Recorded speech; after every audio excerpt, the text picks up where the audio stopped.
Yeah. I'll say what I think, but then I want to hear what you think too. I think religious pluralism is the most significant challenge that we have to face. Can you define? Yeah, I will. Okay. The idea that Christ and Christ alone is the way of salvation, the only way to God, is regarded by most students today as immoral. It is so bigoted and narrow-minded that if you even say that, you are just written off as some sort of a bigot. And it's really sobering when you go onto a campus to realize that a lot of these students look at me and they think he's a bad man. This is a bad man because of that one he position, believes that everybody who doesn't know Christ is going to hell. And that is just unconscionable. The idea of religious relativism or pluralism, I think, is the sort of conventional wisdom. And so the traditional Christian view that Christ is the only way to God is politically incorrect and just, I think, deeply part of students' consciousness today. And you're saying even bordering perceived as immoral. Yes, that's the view of opposition. And that's the big change that I've seen over the last 15, 20 years, is that Christians now are not seen as goody two-shoes. They're seen as really immoral people. Christians are bad, wicked people because of this. I talked to one student on a campus a few years ago, and he kind of shocked me.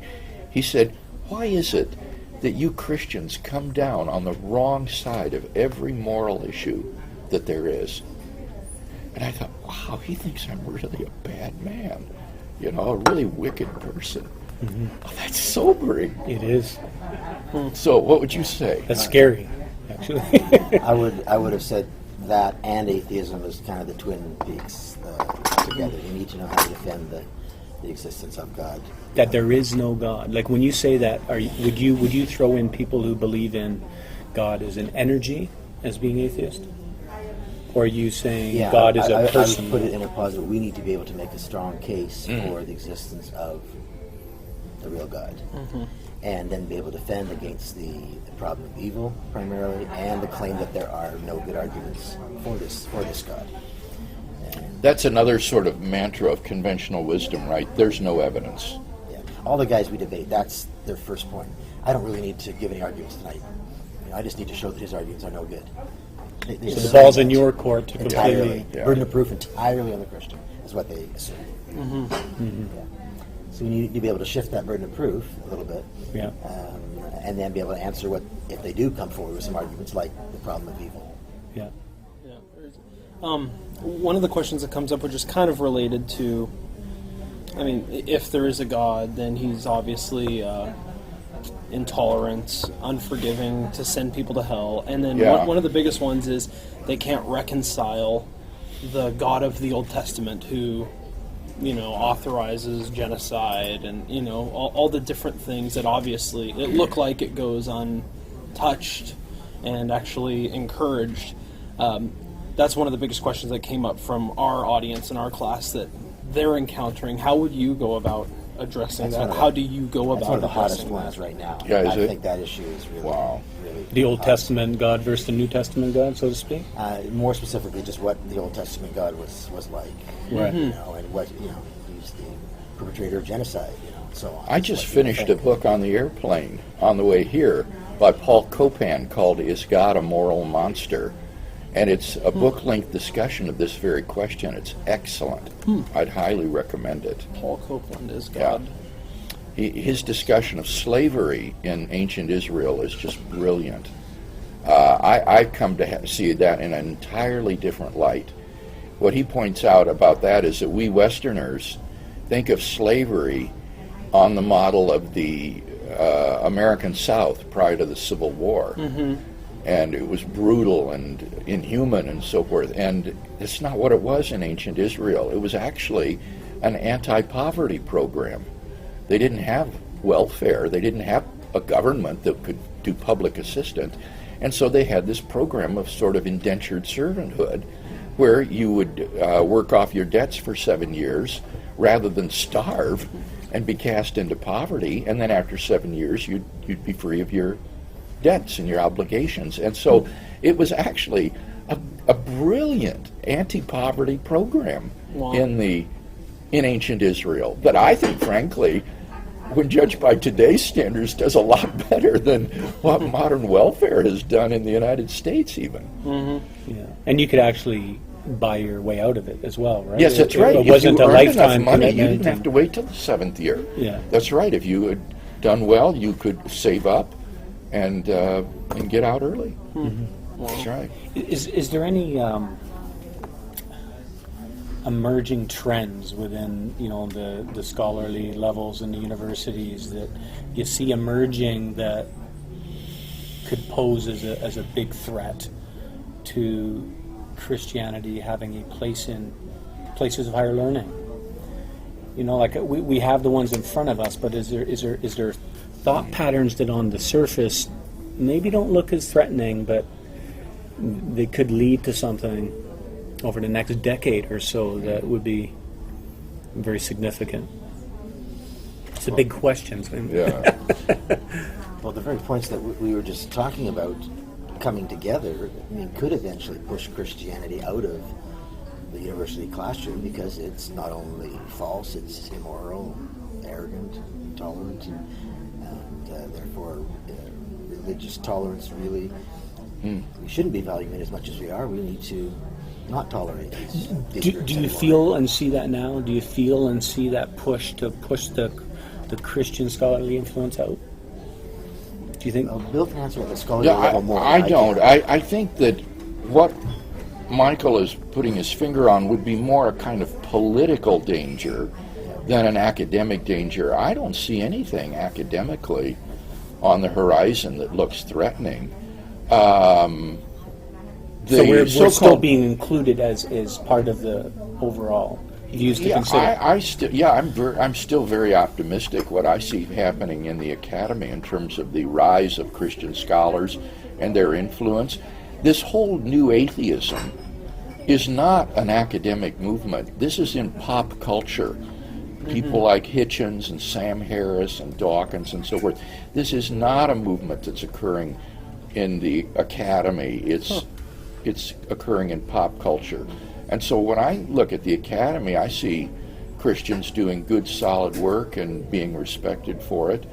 But I think what Michael said is I could well imagine a kind of political alliance between, say, the homosexual rights movement and these anti-Christian types to say that Christians are bigoted and deny other people their civil liberties, and therefore they don't have a place, say, at the university in some way, or that their speech should be abridged and things. I think there have been attempts hate speech. Yeah. But I see that more as political. Here's one that might be, but I don't know very much about it. Brain science. I could well imagine that as artificial intelligence and brain science and neurology continues to advance, more and more people might become convinced that we're just machines and that we're no different than computers or something like that, and maybe begin to squeeze out even more of the soul. Right. Although it's hard to imagine being squeezed out much more than it already is. Yeah, exactly. I mean, if anything, I see. I'm seeing some rather interesting new defenses of dualism in the academy, which is very exciting and unexpected. Can you define that quickly, the dualism? That there is a soul. Yeah. The soul is distinct from the body. And there are now some pretty impressive thinkers who are defending that point of view. But I know that the people who are into the neurobiology and all of that are pushing hard on that. And here's where it can affect religion. They claim that they can locate where in the brain the religious lobe is, and by stimulating it, you can make people have religious experiences. Maybe someday we could just remove it and have peace. Yeah, like John Lennon I said. got told last night that we can actually cause people to experience a relationship with God by pushing certain parts of the brain. It was that specific. I said, no, the research doesn't show it's that specific. You're adding on to it here. And one student said, so you're a dualist? I said, yes, I'm a dualist. Now they're just shocked. he's a dualist anymore in their view. Do you see that with the rise of the new atheism, do you see a strong Christian voice growing up at the same time? Emerging? Oh, I think there's a renaissance in Christian apologetics going on right now. And I don't think that's in response to the new atheism either. It was in existence beforehand. Yeah, because it was going on before. It couldn't have arisen so quickly if it were just a response. It's just now surfacing a little bit more, and Oh, it's surfacing all over the place. This past year, 2010, we had 3 apologetics conferences that I spoke at, one in Sacramento, one in Dallas, and one in Atlanta. And at each one of them, over 1,500 people registered to come to this conference to get trained in apologetics. 1,500 people at each one. And the level of enthusiasm is just through the roof. It's really amazing the hunger that's in the grassroots out there. wow, that's wonderful. Yeah. But a lot of Christian leadership aren't on board with that. I've been trying to get that same type of apologetic training happening across Do you think it's Canada a for generational 15 thing that years. people are coming up, they believe these things, but they're getting to a place that maybe the previous generation didn't so much, that we want the core. Yeah, there may be some generational differences. A lot of people that have been in Christian leadership in the last 10, 15 years in seminary have been influenced by the whole postmodern thinking that truth's not important anymore. That's not where people are at. Don't bother with that. Anything to do with truth, just tell them stories. And, everyone's going through that. I think we're beginning to come out of that now, hopefully. Guys like Charles Colson and James Dobson are on board with the Yep. apologetics. Yeah, no, I emphasis. wasn't thinking those type. I'm thinking of people younger than them. Oh, younger. The generation after them. I see. Who would criticize Dobson and Colson, more the emergent church generation. Yep, Yeah, I think they're going to become an irrelevancy. I think it's already waning Yeah. a bit. Yeah. It seems that they've kind of Whereas- they've had their day. Apologetics is just snowballing. I mean, through the ministries of people like Lee Strobel, Ravi Zacharias, Hugh Ross, and others, and a host of lesser names, it's just really growing all over the place. Yeah, it does seem to be.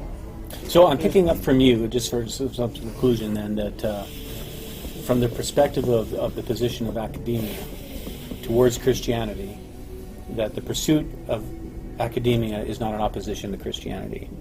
Would you agree? Do you see it? Oh, you mean from the Christian point of view? Yeah, that as science evolves and as Oh, no, philosophy right. No, evolves, no, that the in Christian fact- position is becoming stronger, not weaker. I do think it is becoming stronger, but it's still a battlefield. I mean, it's still facing tremendous opposition, but it's better than it was in the 1930s and 40s. So and Christians don't have to turn off their brains. No, exactly. And one of the things we're actually praying for during Michael and my week here is not just conversions or Christians being mobilized. We're actually praying that God will call out one student this week to feel led to do a PhD and go on for doctoral studies in some area and serve the Lord as a Christian scholar. Awesome. So that's part of our vision too, is to elicit those kind of responses. Great. That's awesome. In closing, if you had any final comments to give to a class, if we were to give a little clip of this to the class from yourself and from yourself, what would you say? I would say,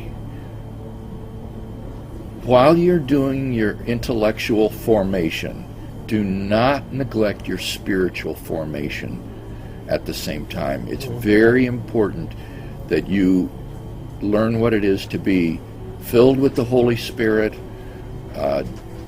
going to the Word, feeding yourself in prayer, meaningful worship, and all of these other aspects to building the kind of person that God wants you to be. And the intellectual component is just one component of this spiritual formation that you need to be involved in. So it's very important they not neglect that, I would say.